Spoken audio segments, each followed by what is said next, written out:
വിവാഹ ചിത്രം സമൂഹ മാധ്യമങ്ങളിൽ പങ്കുവച്ചതിന് പിന്നാലെ സ്വന്തം ജീവിതത്തിൽ യുവാവിന് പറ്റിയ അബദ്ധമാണ് സമൂഹ മാധ്യമങ്ങളിൽ വലിയ ചർച്ചയ്ക്ക് വഴിവെച്ചിരിക്കുന്നത്. ആ ചർച്ച കൊണ്ട് പക്ഷേ വലിയൊരു ആപത്തിൽ നിന്ന് യുവാവ് രക്ഷപ്പെടുകയും ചെയ്തു. 32കാരിയായ ഡോക്ടർ നിശാന്തി എന്ന യുവതിയാണ് ശിവചന്ദ്രൻ എന്ന ബാങ്ക് ജീവനക്കാരൻ വിവാഹം ചെയ്തത്.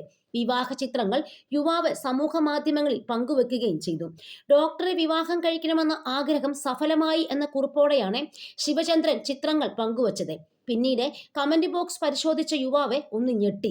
ചിത്രത്തിൽ കാണുന്ന യുവതി ഡോക്ടർ നിശാന്തി അല്ലെന്നും അത് തന്റെ ഭാര്യയായ മീരയാണെന്നുമായിരുന്നു പുത്തൂർ സ്വദേശിയായ നെപ്പോളിയൻ എന്ന യുവാവിന്റെ കമന്റ്. 2017 താൻ മീരയെ വിവാഹം കഴിച്ചുവെന്നും ഏകദേശം ഒരു വർഷത്തിന് ശേഷം വീട്ടിലെ വിലപിടിപ്പുള്ള ചില സാധനങ്ങളും എടുത്ത് മീര മുങ്ങുകയായിരുന്നുവെന്നും നെപ്പോളിയൻ കമന്റ് ചെയ്തു. ട്വിസ്റ്റ് അവിടെ തീർന്നില്ല. ശിവചന്ദ്രനും നെപ്പോളിയനും തമ്മിൽ കമന്റ് ബോക്സിൽ തർക്കം മുറുകിയപ്പോൾ ഇവിടേക്ക് മൂന്നാമത് മറ്റൊരു യുവാവ് രംഗപ്രവേശം നടത്തി. ഫോട്ടോയിൽ കാണുന്നത് തന്റെ ഭാര്യയാണെന്നായിരുന്നു കടലൂർ സ്വദേശിയായ മൂന്നാമൻ എൻ രാജയുടെ വാദം. ഇത്രയുമായപ്പോൾ ശിവചന്ദ്രൻ ഭാര്യയും കൂട്ടി പോലീസ് സ്റ്റേഷനിലെത്തി. സമൂഹ മാധ്യമങ്ങളിലെ സംഭവ വികാസങ്ങൾ തെളിവ് സഹിതം ശിവചന്ദ്രൻ പോലീസിന് കൈമാറി. തുടർന്ന് പോലീസ് യുവതിയെ ചോദ്യം ചെയ്തു. യഥാർത്ഥ പേര് നിശാന്തി, മീര എന്നിവയൊന്നുമല്ലെന്നും തന്റെ പേര് ലക്ഷ്മി എന്നാണെന്നും ചോദ്യം ചെയ്യലിൽ യുവതി സമ്മതിച്ചു. സംഭവത്തിൽ പറയുന്ന 3 പേരെ കൂടാതെ തനിക്ക് മറ്റൊരു ഭർത്താവ് കൂടി ഉണ്ടായിരുന്നുവെന്നും യുവതി പോലീസിനോട് പറഞ്ഞു. 2010 താൻ ആദ്യമായി വിവാഹം ചെയ്തെന്നും ലക്ഷ്മി സമ്മതിച്ചു. 2010 പഴയൂർ സ്വദേശി സിലംബരശനുമായി ആയിരുന്നു ലക്ഷ്മിയുടെ ആദ്യ വിവാഹം. ഇവർക്ക് 2 മക്കളുണ്ട്.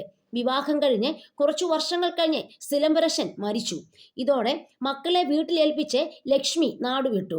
പിന്നാലെ ഈറോഡിലെത്തി മറ്റൊരു പേരിൽ 2ാം വിവാഹം നടത്തി. മാസങ്ങൾ കഴിഞ്ഞ് ഭർത്താവിന്റെ പണവും സ്വർണവും കവർന്ന് ഈറോഡിൽ നിന്ന് മുങ്ങി. അതിനുശേഷം 3ാമത്തെ വിവാഹം കഴിഞ്ഞപ്പോഴാണ് കാര്യങ്ങൾ പുറത്തറിഞ്ഞത്.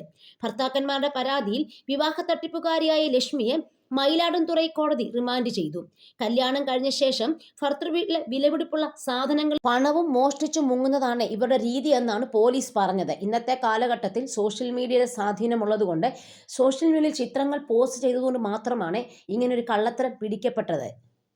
അതുകൊണ്ട് ഇതുപോലുള്ള വലയിലൊന്നും ആരും അകപ്പെടാതിരിക്കാൻ വളരെയധികം ശ്രദ്ധിക്കുക.